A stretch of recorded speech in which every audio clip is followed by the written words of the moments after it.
Y saludamos al coautor de un libro que nos va a fascinar y que nos está fascinando, titulado El cerebro que cura. Saludamos a David Bartrés. David, muy buenos días. Hola, muy buenos días, Ferran, ¿qué tal? Muy bien, muchísimas gracias por atender nuestra comunicación. Aquí en Sapiens nos gusta compartir, saber, aprender y ayudar a personas que hacéis trabajos de investigación a divulgarlos, ¿no? Por aquello que se dice que no se ha dicho, que no se dijo. Y eres coautor, junto a Álvaro Pascual y Álvaro Fernández, David, de un libro que es una maravilla, El cerebro que cura. ¿Cómo surge la idea de entrar a la Matrix que tenemos tan bien protegida, como decía al principio del programa, por este escudo óseo? Bueno, ante todo, muchas gracias a vosotros por el interés, efectivamente, en divulgar el conocimiento científico. Nosotros, digamos, los investigadores, cada vez estamos más convencidos de que esto es fundamental poder hacerlo, poder explicarlo, digamos, a todo el mundo, a la sociedad. Entonces, te agradezco estas iniciativas. La idea del libro Cerebro que curas nace un poco de los tres autores, que tenemos perfiles muy distintos. En primer lugar, diría que la persona que lo impulsó más como idea probablemente es Álvaro Pascual Leone, de hecho junto con Álvaro Fernández. Álvaro Pascual Leone es un catedrático de la Universidad de Harvard que lleva toda la vida investigando los mecanismos de plasticidad cerebral, esa capacidad del cerebro de adaptarse, de reconfigurarse y cambiar ante las necesidades, ante las situaciones nuevas, y yo creo que de ahí un poco nace la idea del estudio, de ver cómo era posible mantener esa capacidad del cerebro que denota en realidad salud, esa capacidad de adaptarse, mantenerse, por ejemplo, al cambio de la edad, y esa es la idea que nace en el libro. Entonces Álvaro Pascual León y yo, en este caso, llevamos más de 20 años colaborando científicamente y me preguntó si quería contribuir con algunos capítulos del libro donde es más campo mi expertise, ¿no? Entonces yo encantado y creo que ha salido una cosa bonita entre los tres. Álvaro Fernández, en cambio, tiene una orientación distinta, él es economista y se centra en el estudio macroscópico de datos, de hacia dónde van las tendencias de salud y evidenciadas por ciencia. Entonces yo creo que es un triplete interesante para el enfoque del libro. Tenemos que decir que David Bartrés es una persona con un gran prestigio dentro del mundo de la psicología. Eres doctor en psicología y también profesor de la Universidad de Barcelona, ¿no?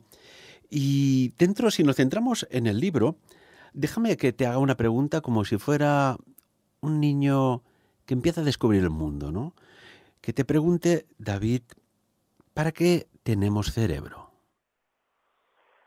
Esto es muy buena pregunta. La respuesta que yo daría desde la psicología es el cerebro es un órgano que en nuestra especie la evolución ha primado su desarrollo. El cerebro actual que conocemos en el Homo sapiens sapiens, que tienen unas características diferentes quizá de otras especies por la evolución del lenguaje y otros aspectos, y lo tenemos así porque la evolución lo ha primado porque permite una mejor adaptación a nuestro medio, al medio ha conferido algunas ventajas evolutivas y esa es la razón por la cual tenemos el cerebro que tenemos hoy en día, nuestra especie, porque ese cerebro nos permite estar mejor adaptados, comunicarnos a nivel social con el resto de la especie a través del lenguaje, por ejemplo, y esa es una propiedad única que resulta adaptativa y que lo propicia ese órgano. Por tanto, esa es la razón por la cual lo tenemos y también, ya más allá de la propia especie nuestra, lo tenemos porque un buen cerebro, monitoriza, regula el resto del organismo y cuando este cerebro es sano, como decimos en el libro, esa regulación de la salud general, no solo del propio cerebro, sino de todos los sistemas de organismos, es mejor. Y, por ejemplo, ¿qué diferencia hay entre el cerebro de aquellos antiguos y ancestrales primigenios constructores del antiguo Egipto con uno de una persona del siglo XXI? Esta es buena pregunta. Estrictamente los egipcios que hace referencia, ¿no? Estamos hablando de, no sé, de aproximadamente quizá 5.000 años atrás, 8.000 años atrás, depende, esto fue un periodo muy largo. Ese cerebro, en tanto en cuanto eran también la misma especie, Homo sapiens sapiens, porque esto apareció hace aproximadamente nuestra especie 200.000 años, desde el punto de vista estructural, anatómico de las características básicas, era el mismo cerebro que tenemos nosotros. Sin embargo, si nos remontamos un poco antes, ¿no? Cuando emergió esa diferencia entre las especies justo anteriores o quizá paralelas como Neandertal o otras especies parecidas a Homo sapiens, pero no exactamente. Yendo a tu pregunta, lo que marca la diferencia anatómica del cerebro es esa capacidad, es el desarrollo de una área o de unas regiones que son en la corteza prefrontal, ¿no? Debajo de la frente, ¿no? De los lóbulos frontales, que está más desarrollada en nuestra especie y que se caracteriza por la capacidad, por una mayor capacidad de abstraer conceptos y de tener un pensamiento más simbólico, no tanto centrado en lo que es en lo que es concreto en el momento, sino abstraerlo más. Y uno de los mecanismos a través de cual se mediatiza claramente esa capacidad simbólica de transmitir aspectos más abstractos es a través del lenguaje, que también depende mucho de esas estructuras frontales, ¿no? Entonces yo diría que eso es lo que marca quizá la diferencia de nuestra especie. Pero respecto a los egipcios, probablemente, aunque como especie seamos la misma, nuestro cerebro del siglo XXI también debe tener algunas diferencias, seguro que las tiene a nivel funcional, por el hecho de estar expuestos a, por ejemplo, a la tecnología, ¿no? A la tecnología que se comenta en el libro, que eso está cambiando en sí nuestros cerebros. No es que los haga mejores ni peores, pero sí los está cambiando y estamos dedicando quizá más recursos, sistemas cerebrales que antes quizá no se dedicaban tan frecuentemente, ahora, por ejemplo, sistemas visuales de screening, de percepción rápida. Esto probablemente se está desarrollando quizá más en nuestra especie. Para que tengamos un cerebro sano y nos permita pues recoger la información debidamente, para que nos sentamos mental, emocional, espiritualmente bien. ¿Hay algunos consejos, David? Sí, en el libro un poco lo que intentamos es hacer un resumen, quizás proponer la evidencia científica que existe ahora a partir de, digamos, esto que comentas, ¿no? Consejos o lo que sabemos que se puede hacer para tener el mejor cerebro posible. Y ese es el argumento del libro, El cerebro que cura. El punto que hace, yo creo, novedoso, es que haciendo esto que ahora te paso a comentar como ejemplos, no solo tenemos un cerebro más sano, sino que lo que decía antes, ¿no? Que un cerebro más sano además proporciona salutogénesis a todo el cuerpo, proporciona salud a todos los órganos del cuerpo, porque el cerebro regula el funcionamiento del páncreas, del hígado y de muchos otros órganos. Por tanto, teniendo el cerebro sano y haciendo esto que ahora comentaremos, se tiene no solo el cerebro en sí mismo sano y se protege más quizá para el efecto de la edad, enfermedades que ocurren en la edad avanzada, sino que toda la salud del organismo será mejor. Entonces, ¿qué sabemos hoy en día? ¿Qué consejos, como tú aludías ahora, podemos hacer? ¿Qué sabemos? Sabemos que hay lo que denominamos estilos de vida modificables, ¿no? Estilos de vida que se pueden cambiar. Y eso también conocemos de estudios que se han realizado hoy por ejemplo, en el campo de la demencia. Conocemos que optimizar esos estilos o hábitos de vida es importante, es decir, tiene un impacto muy grande a nivel mundial, por ejemplo, en el caso de la prevalencia, reduce de forma clara, por ejemplo, la prevalencia de demencia en edades avanzadas. Esto a nivel estadístico planetario. Por tanto, un poco el libro lo que hacemos es recoger qué podemos hacer, por ejemplo, a nivel de alimentación. Sabemos, por ejemplo, que la dieta mediterránea es adecuada. Sabemos poco, sin embargo, sobre los complementos alimenticios, el efecto positivo que tienen en estudios probados sobre el funcionamiento del cerebro a lo largo de la vida. Sabemos que mantener una actividad cognitiva, ¿no? Intelectual, curiosidad, compleja, demandante y que sea motivante a la vez a lo largo de la vida relevante, hacer actividad física y no estar inactivo, tener una red social que sea significativa para uno mismo y no estar inactivo también físicamente, dormir bien, por ejemplo, también es relevante para mantener ese cerebro sano a lo largo de la vida y evitar factores de riesgo o ir al médico cuando, por ejemplo, se tiene hipertensión, diabetes, colesterol, tratarse esas enfermedades típicas que aparecen en la edad mediana, ¿no? Y que luego van a repercutir negativamente en nuestro cerebro más adelante si no se tienen en cuenta. Entonces, el libro intenta recoger todos esos consejos, pero lo que intentamos ser muy honestos en el sentido de decir, esto es lo que conocemos hasta ahora, estos son, permíteme la expresión, son recetas un poco generales todavía, las que ponemos en el libro sabemos que están ahí porque tienen evidencia científica, Pero el próximo paso, donde nosotros seguimos, hay un capítulo en el libro que dice la necesidad de seguir investigando, la necesidad de investigación, donde planteamos esto es lo que sabemos hasta aquí, pero ahora nosotros estamos investigando, seguimos para intentar entender más, quizá para perfilar más, para poder dar esos consejos a un nivel más personalizado, más individualizado en función de las características psicológicas, biológicas, genéticas, experienciales de cada persona, ¿no? Y esa es la idea de un poco del libro. Hablabas de que para tener un cerebro sano, pues es importante dormir, ¿no? ¿Quién no ha sufrido el insomnio? Yo de muy jovencito empecé trabajando haciendo turnos de noche de las 8 de la noche, trabajando hasta las 8 de la mañana, y llegó un momento que ya me sobrepasaba el insomnio. Y al final le dije, querido y estimado cerebro mío, por favor, no pienses tanto porque tengo el cuerpo cansado, pero tú sigues activo. Necesito dormir. ¿Por qué es importante dormir, David? Es muy importante. Dormir es uno de los pilares que definimos, ¿no?, en el libro este de la salud cerebral, ¿no? La salud cerebral junto con los otros que he comentado antes. Dormir es muy importante porque, de entrada, dormir es maduración y es desarrollo del cerebro. Es decir, los niños tras nacer, durante la infancia, en la adolescencia, dormir suficiente y de calidad se desarrolla con una correcta maduración de ese cerebro, que luego, el dormir no es lo único que va a favorecer la maduración, porque el dormir lo que va a favorecer es la integración de los aspectos que haces durante el día que te ayudan a madurar el cerebro. Por ejemplo, ir a la escuela, pensar, etcétera. Ese cerebro se va estructurando en gran medida durante el dormir.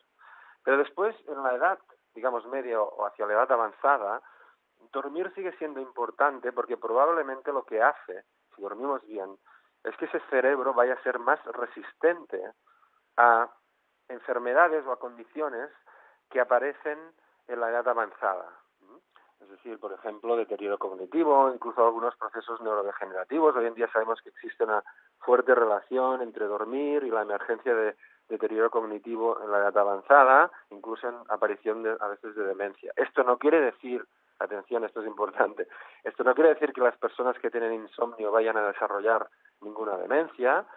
Simplemente hay una cierta relación estadística observada de que dormir mal, padecer insomnio durante mucho tiempo en la edad más avanzada se relaciona con la emergencia de estos síntomas, pero a veces dormir mal refleja otros aspectos, ansiedad, depresión, etcétera. En todo caso, mantener un sueño adecuado es importante para que ese cerebro esté sano y pueda afrontar mejor, por ejemplo, el daño o el efecto de la edad, que en el cerebro en general es negativo. Es decir, el cerebro es como cualquier órgano. Cuando envejecemos, la musculatura se atrofia, el cerebro también se atrofia, se tiende a atrofiar con la edad. Pero el cerebro tiene esa capacidad plástica de reorganizarse, a la que aludía antes, ¿no? De reorganizar, aunque estructuralmente se vaya atrofiando, funcionalmente se reorganiza y sigue proporcionando un nivel de funcionamiento adecuado en la mayoría de personas a medida que envejecen. Y el dormir sin duda contribuye a que esa reorganización, esa plasticidad sea más eficiente, por ejemplo. Y David, por ejemplo, ¿por qué hay personas que tienen unas capacidades mentales extraordinarias, por ejemplo, pues para la memoria, otros para la música, otros incluso para canalizar energías muy sutiles? Te voy a poner brevemente un fragmento de una película que a mí me fascina para ver si nos puedes dar un poco de luz a este enigma de el por qué el cerebro lo utilizamos al 100% y el potencial mental no. Vamos allá. Se dice que solo usamos el 10% de nuestra capacidad cerebral, pero... ¿y si hubiera una forma de acceder al 100% de nuestro cerebro? ¿De qué seríamos capaces? Lo dice Morgan Freeman. ¿De qué seríamos capaces, David? De entrada esto de que utilizamos un 10% de nuestro cerebro es una falacia. Es decir, yo sé que esto es muy llamativo y vende mucho a nivel de series, ¿no? Pero esto es totalmente erróneo. Es decir, nosotros estamos utilizando siempre nuestro cerebro a la máxima capacidad que podemos. Esto es así. Esto no quiere decir que no se pueda entrenar, ¿eh? para mejorar el funcionamiento del cerebro. Y de hecho, por ejemplo, la actividad física, la actividad cognitiva, promueven ese ir un poco más allá, incluso no solo mantener, por ejemplo, con la edad avanzada, sino incluso mejorar un poco. Pero no es cierto que utilizamos el 10%. El cerebro está funcionando siempre, es un órgano costoso para el cuerpo, consume más glucosa, que es lo que se nutre en las células cerebrales principalmente, que proporcionalmente por su peso, por el peso que tiene el órgano, que el resto de sistemas. Por tanto, requiere mucha energía, está grabando fuertemente la energía del cuerpo, pero es que es un órgano tan necesario, como decíamos antes, para no solo para nuestro funcionamiento, que es obvio, ¿no?, para lo que hacemos ahora mismo, estoy hablando, estoy pensando, sino para la regulación esta que decíamos interna del propio organismo. Por tanto, es un órgano que va a tope, ¿eh? O sea, esa sería la expresión. Aún así, como digo, siempre puedes mejorar la función del cerebro.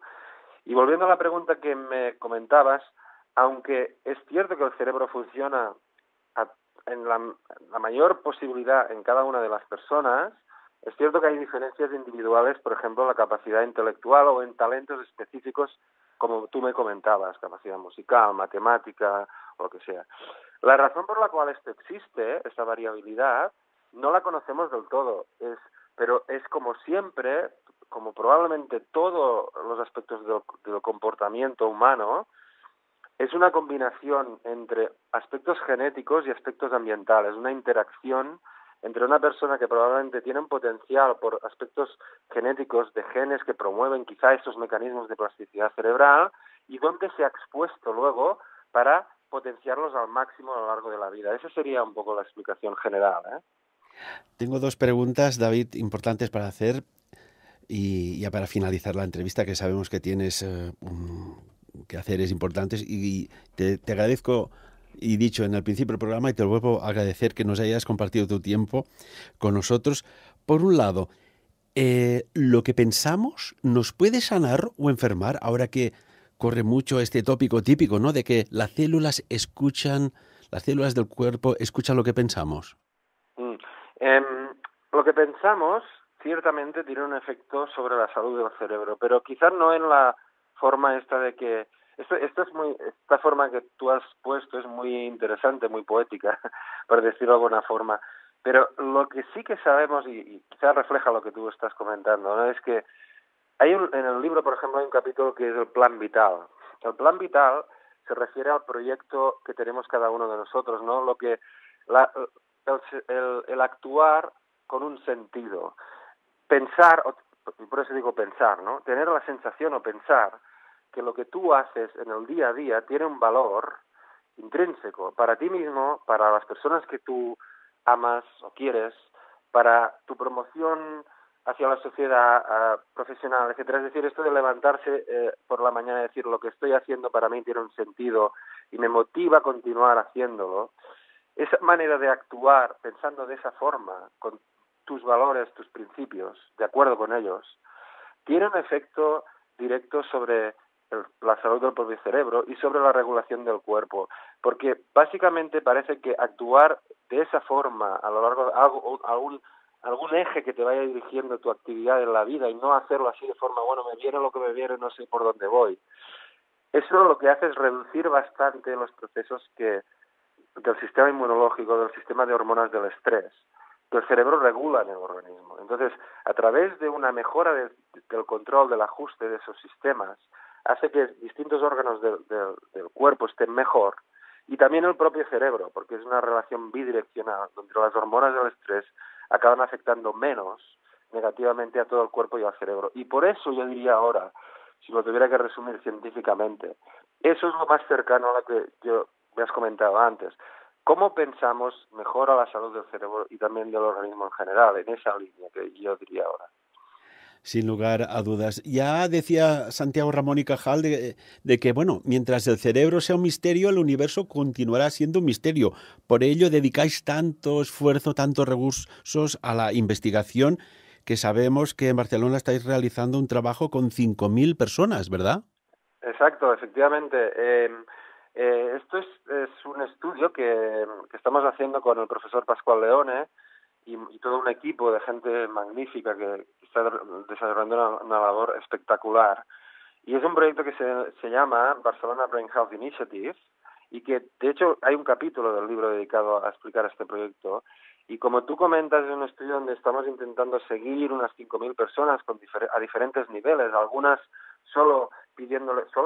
intentando interaccionar al máximo, pero utilizando tecnologías, por ejemplo, plataforma web, perfiles personalizados donde nos contestan cuestionarios sobre su salud cerebral, sus hábitos de vida. Otros los intentamos ver, hasta 1.000 personas los intentamos seguir con evaluaciones presenciales, con pruebas de imagen cerebral, pruebas neuropsicológicas, analíticas, etcétera. Pero la idea común de todo esto es intentar entender cómo es posible mantener esa salud del cerebro a medida que ese grupo de personas que ahora está sana y tienen entre 40 y 65 años van avanzando de la edad. Es un proyecto que está impulsado desde el Institut Guttmann en Barcelona y en Badalona y está promovido por la Fundació La Caixa y es un estudio que realmente estamos muy orgullosos de poder tirar adelante y que creemos que va a contribuir a conocer más, ¿no? Esto que decimos, la necesidad de investigar, va a contribuir sin duda a conocer más.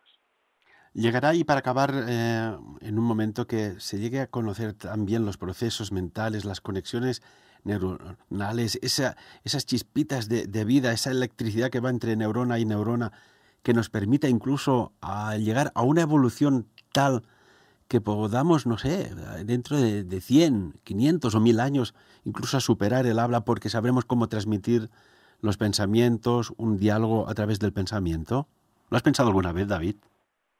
Esto es posible si la tecnología lo permite. Es decir, yo creo que lo que es la telepatía estrictamente, no sé si es esto a lo que refieres, ¿no? Pero lo que es la telepatía que vemos en las series de ciencia ficción así directamente, de cerebro a cerebro, esto probablemente yo creo que es poco probable que ocurra. Sin embargo, si ponemos entre medio tecnología, por ejemplo, algún sensor que decodifique pensamientos, porque como tú comentas, los pensamientos es actividad cerebral y esa es actividad eléctrica, en definitiva.